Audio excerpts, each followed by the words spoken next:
Welcome to Future Talk. On today's program, we're going to talk about biometric technology, which is the science of gathering information about people's physical traits, even including their voices. Biometric technology has a wide range of uses, from making positive identifications of people for security purposes to helping with medical diagnoses. We'll be talking about the technology, what it's capable of achieving, and some possible abuses to beware of. My guest is Todd Mozer, founder and CEO of Sensory Incorporated. Sensory is a leader in biometric authentication using both voice recognition and visual recognition. It's a privately held company over 20 years old whose technology has been used in over 1 billion consumer electronics devices from companies such as AT&T, Sony, and Samsung. Todd, welcome to the program. Thank you, Marty. It's nice to be here. Todd, what does Sensory actually do? What are some of the products that you make? Sure. Well, we're a team of technologists, and we use what's called machine learning technologies to create technologies that are licensed into consumer electronic products. So there's 3 main products in our product line. One we call Truly Hands-Free, and it's a very low-power, small-footprint speech recognizer. A second product is called Truly Secure, and this uses biometric technologies of face identification with voice to identify who different people are. And the third product is called Truly Natural, and it's really the first natural language speech recognition engine that can be embedded directly in devices where you don't need to go to the cloud to use it. We actually have some short videos demonstrating some of these products. In this first video, there are 3 people demonstrating how the device can recognize them both by the quality of the voice as well as the password itself. Let's go ahead and show that video. This is Sensory's user-defined trigger combined with speaker verification and identification. 3 of us have enrolled in this device, myself as user 1, Paul as user 2, and Sam as user 3. Jeff's Android. Open Sesame. Jeff's Android. You'll notice that Sam and I use the exact same trigger, and it identifies us correctly as user 1 and 3. If I say Paul's trigger phrase, it will recognize the trigger but reject me as the incorrect user. Open Sesame. However, when I say my passphrase, it will work. Jeff's Android. Okay, so that was a demonstration of voice recognition as well as speech recognition. Now, how accurate is it at recognizing voices? There were 3 people in that video who didn't sound at all alike. What if you had a facility that had thousands of employees? Could it tell them all apart? So in measuring the accuracy, we look at 2 things. We look at what's called a false accept and what's called a false reject. So a false accept is when it accepts the wrong person, and a false reject is when the right person's using it, but it rejects them. So for example, on a lot of popular mobile phones today, they have fingerprint sensors. And I know on mine, I get rejected about half the time. So the false reject rate, because I'm the right user, is quite high on that.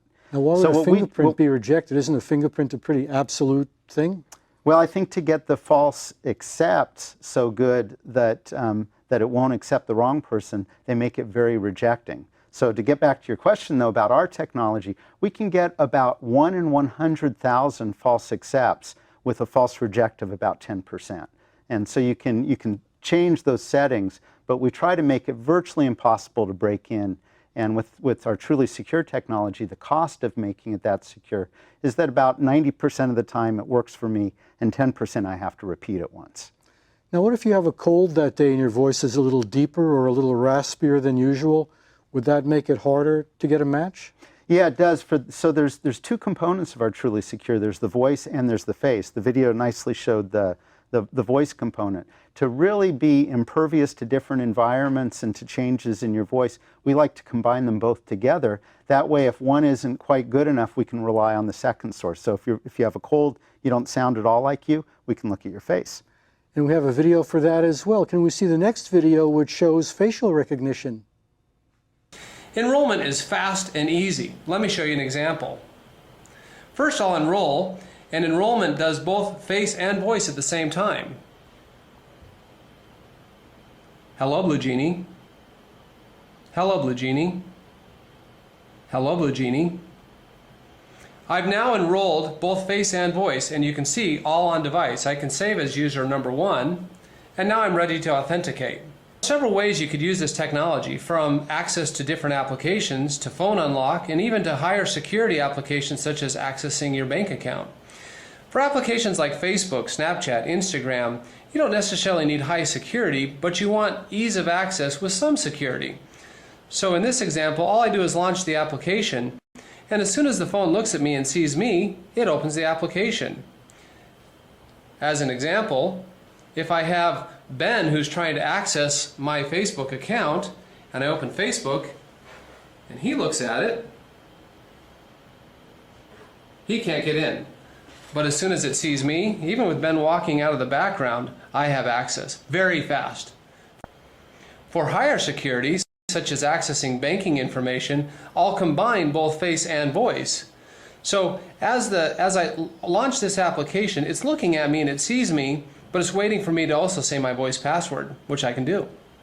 Hello, Blue Genie. Now I have access. With Sensory's Truly Secure, we also have a liveness technology where we can detect the difference between a photo of me. So here I'm showing a photo of myself and it's not opening. But as soon as it sees the real me, then it opens up immediately and I have access. Sensory's Truly Secure is fast and seamless enrollment and usage, very high accuracy, dual biometrics of face and voice, without the high cost of fingerprint hardware. Contact Sensory for more information. Now, how does it do the facial recognition? Does it just have one single still picture of you in its database that it compares the incoming person to, or does it have more basis for comparison? Yeah, so there's a few answers to your question. One is that we do a lot of work in advance. So we've trained a neural network, which is sort of a model of how the human brain works, by showing it a whole lot of different faces.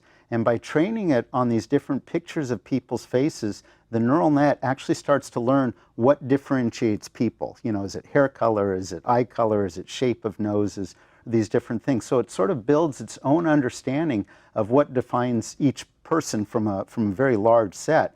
And then when I go in and train it on my specific features, it could compare that with the general model of everybody else. So the training process that Jeff went through in the video is really quite rapid. In about 10 seconds, you've trained it on your face and voice. It's the earlier work that we did that makes it so accurate and good performing. Now, what if you try to get in and you're wearing a hat, or you combed your hair differently that day, or the lighting is different? There are multiple images that you can compare it to. Yeah, it's interesting that you're asking about that. I've actually tried to demonstrate before a feature that we call adaptation, which will adapt to things that occlude the face. And our technology is actually so good that you can put a hat on and put a mustache on, and because it's looking at things like the eyes and the nose, it sees enough of your face even when you do that. If it doesn't, if I put my hand over half my face, for example, then it might get confused, and then I could train it with this adaptation. So is it mostly the eyes and the nose and the mouth and the proportions and things like that? You know, we don't really know exactly what it is because the neural net has built its own model. But if you think about how you can tell a person from another person, it is those kind of features. Now, I understand that one of the features of your product is that it doesn't need to be connected to the internet to work. So if it's learning, where is the learning taking place? And how do you know that the version on your computer or your smartphone is the latest version? Yeah, good question. So we can always download later versions onto a smartphone. That's not an issue. In fact, in some ways it's easier to do that because we're not in the cloud. But in answer to your question about how it knows who I am and what differentiates me from others, it looks at my face and it listens to my voice at the same time.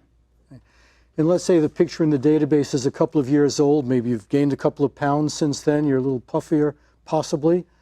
Would it make allowances for that? Yeah, with the adaptation feature, it can continually adapt. So every time you get in, one of the features that we could deploy is that it adapts to you over time. So voices do change over time, our looks do change over time, but the security can stay quite good.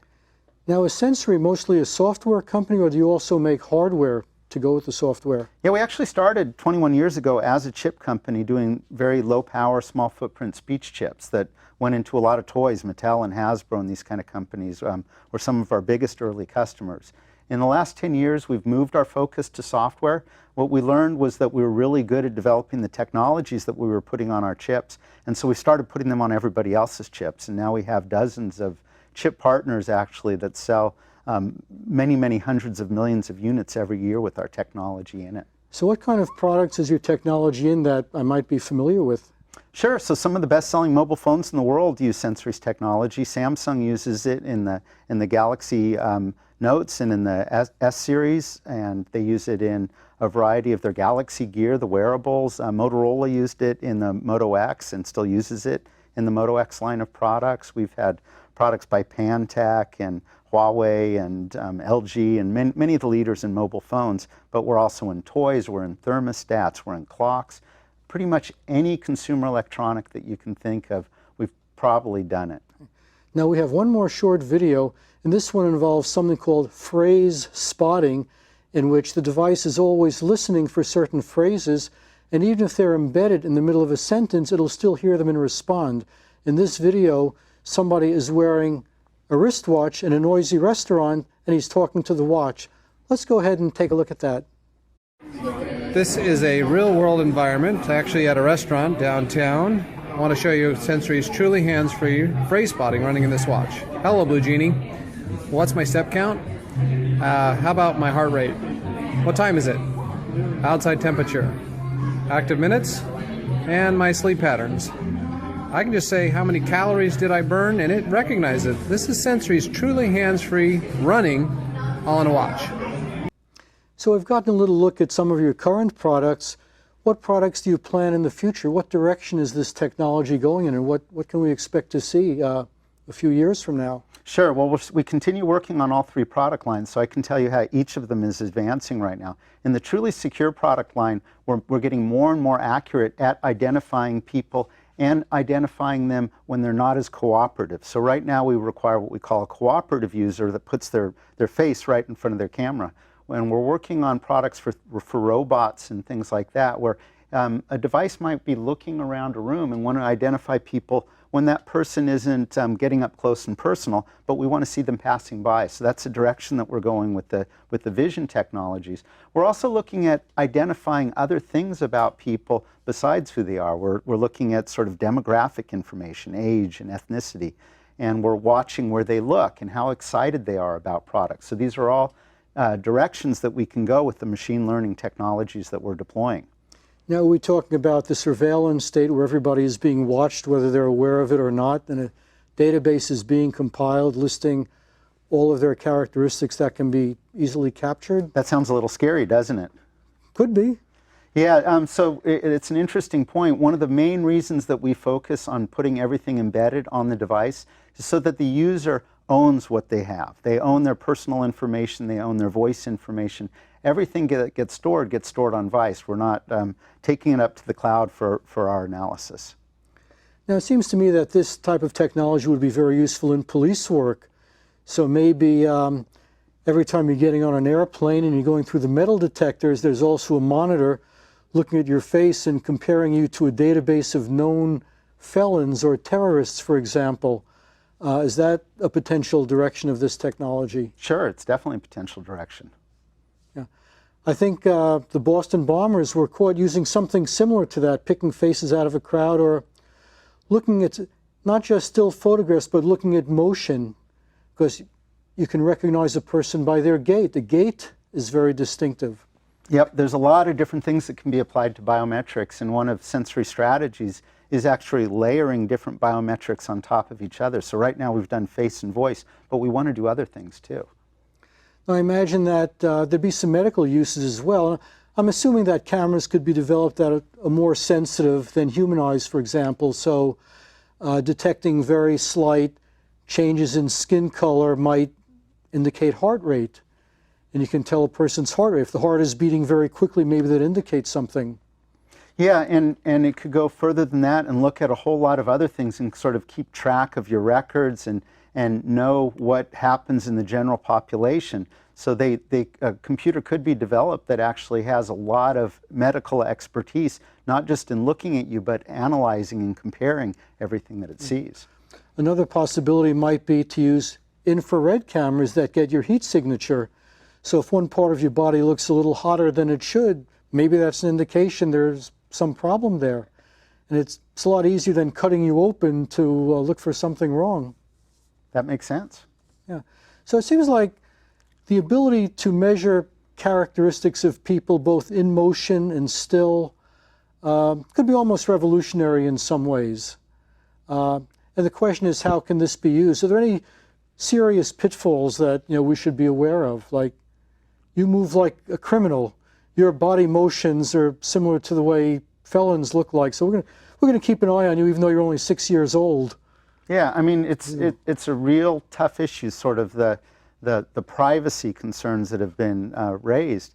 And it's a very fair issue, because what's happened today is we get a whole lot of stuff for free, and in return for that, we give away our private information.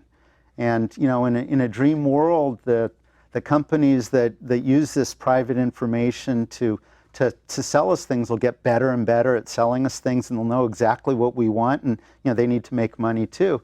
But the flip side is that it does become kind of a society where we've lost a lot of our privacy. And that raises the question of, how important is privacy? Is privacy something you really need to have in a society for human psychological well-being? Or is it an expendable luxury that we can give away for the sake of convenience of knowing who everybody is and what they're up to? Yeah, I think it's personal choices, right? That sensory itself doesn't have a position. I think what's important is that we all read and understand the EULAs that we're signing, because we are signing away a lot of our privacy when we get these free apps. Now, what do we really know about the working of the human mind? You're essentially trying to model the human mind. Are there any psychological insights that are new? Because neuroscience, workings of the mind, meaning of intelligence, that's a very hot field right now. A lot of people are studying that. That's considered extremely important. Does the work that you do in sensory lead to any kind of insights that shed light on how the mind really arrives at its decisions and how it understands things? So we're using a field of machine learning that's called neural networks. And machine learning and neural nets have been around for a very long time. In fact, when I started the company 21 years ago, we were doing neural nets. But what's interesting is within the last 10 years or so, with the emergence of big data, machine learning techniques have really emerged as the forefront for a whole lot of different technologies, such as face identification and speech recognition. And that's because the machine learning approach uses what we call deep nets. And these deep nets require a whole lot of data, but the more data you give it on what people are saying or what people look like, the better it gets at identifying things that had traditionally been very difficult for computers. The way the mind works is we've got all these little neurons, each one has a little bit of memory, and they all communicate in this massively parallel fashion. And computers have always used what's called the von Neumann or other type of architectures, where we have a computer and a memory, and it's fairly simple. So with this massive neural network, we're very good at dealing with ambiguous information like who people are and what they're saying and identifying objects. And now with computer vision, it can do that too. It reminds me a little bit of the Watson computer that did so well on Jeopardy. You just feed it all kinds of information, and you don't even know how it's storing it. It's like sort of under the hood, so to speak, and yet it seems better at finding patterns than most human beings. So does that mean it's maybe smarter than people? Well, smarter is an interesting word. It certainly has more data that it can access. But some people talk about artificial intelligence. Is that anything more than a simulation of intelligence, the appearance of intelligence, or is it possible to say that we can actually build machines that are actually smart? Well, I'm not sure what the difference is between something that's actually smart and acts as smart as a smart person. Because maybe you could see somebody walking down the street, not only match them to a database, but figure out where they live and find all their income tax returns for the past 10 years. And it's sort of a scary prospect. It's scary, but it could also be good. I mean, one of the things that I don't like is carrying stuff around with me. I don't wear a wedding ring, even though I'm married.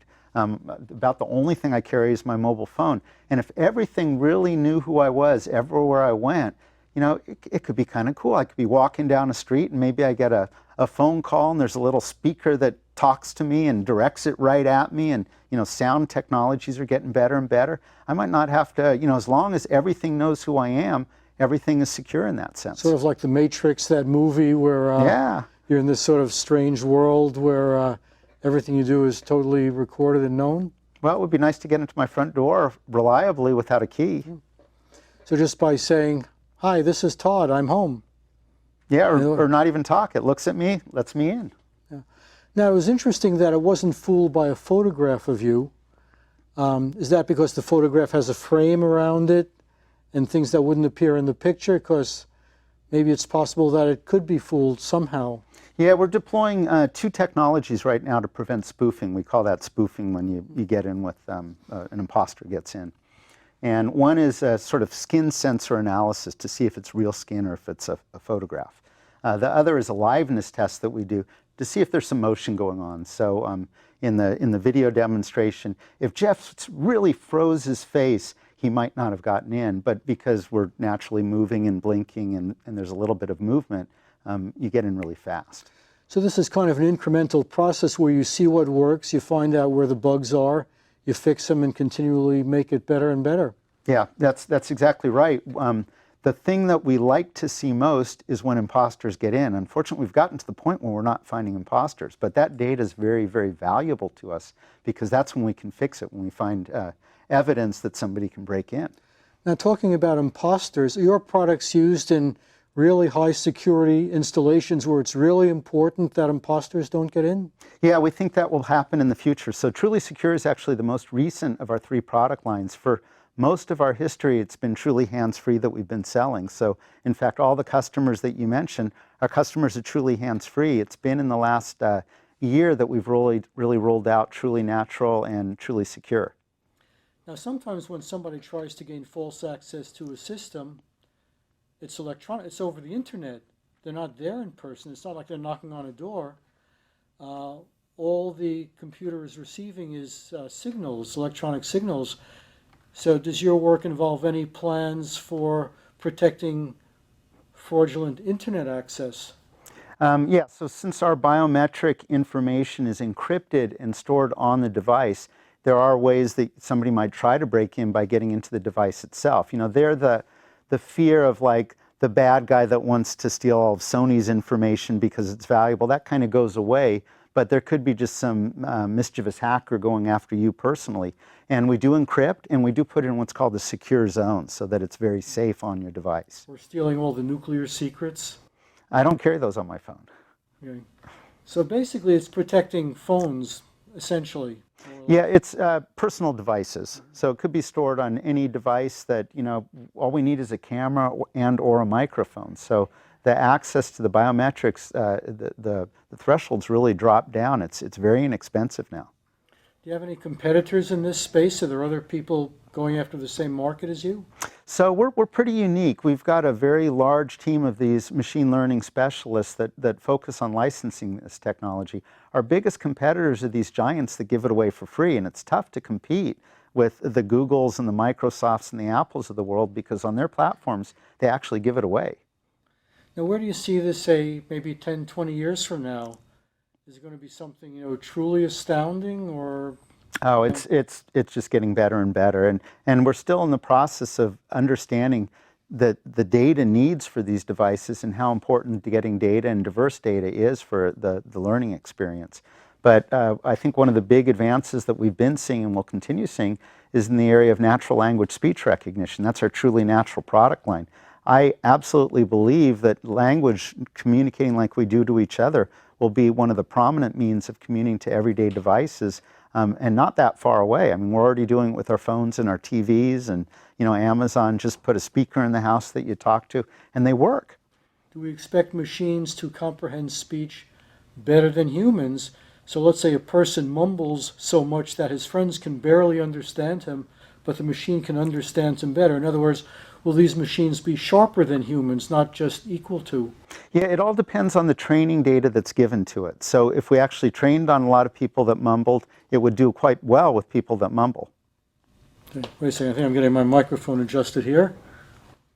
Sarah adjusted, didn't realize that Or maybe the other microphone broke. Okay, that's what happens when you're on live, but that's fine. So this machine learning is really interesting, and the ability to measure bodies, I know they can do down to the DNA level. That's a biometric trait. They can do the iris of the eye, which is as distinctive as a fingerprint, although it's a little harder to gain access to it because you don't leave your iris prints any place you go. Yeah, we've chosen voice and face because there's a number of advantages of these approaches. One is that they're very low cost to implement, so they make a lot of sense in consumer electronics. But the big advantage is that they're really easy to use. You know, when people do iris, you've got to hold something up to your eye. And even fingerprint, you know, it takes 2 hands to do it and multiple swipes. And as you saw in the video with our face recognition or voice, it's just really easy and fast to get in. And we think people want convenience without giving up security. Now, as far as recognizing natural language, so you have Siri, for example, which can recognize speech and comprehend the speech. What comes after that? You know, it can give answers to your speech. It can like talk to you almost like a person might be able to. Yeah, well, what we're focusing on is doing things like Siri, but doing them on device. So, you know, we're not always connected to the internet. In fact, it's kind of crazy. Here we are in Silicon Valley, and you drive up 101, and all of a sudden your mobile phone gets dropped and when you're on a call because you've run from 3 bars to 1 bar when you hit the wrong city. We need devices to have enough intelligence and capability that they can use be used without being connected. And that's where Sensory is putting a big focus, is making the devices themselves so you can talk to them. In fact, with Truly Natural, our first announced customer is a product called Jibo. It's a home robot, and it's this fantastic device that you talk to and it talks back to you. I'd love to ask more questions, but I've just got the signal, so we are going to have to wrap. I've been speaking with Todd Mozer, founder and CEO of Sensory Incorporated. We've been talking about biotechnology or biometric technology and what that is able to accomplish. Visit our website, www.futuretalk.net. For Future Talk, I'm Marty Wasserman, and we'll see you next time.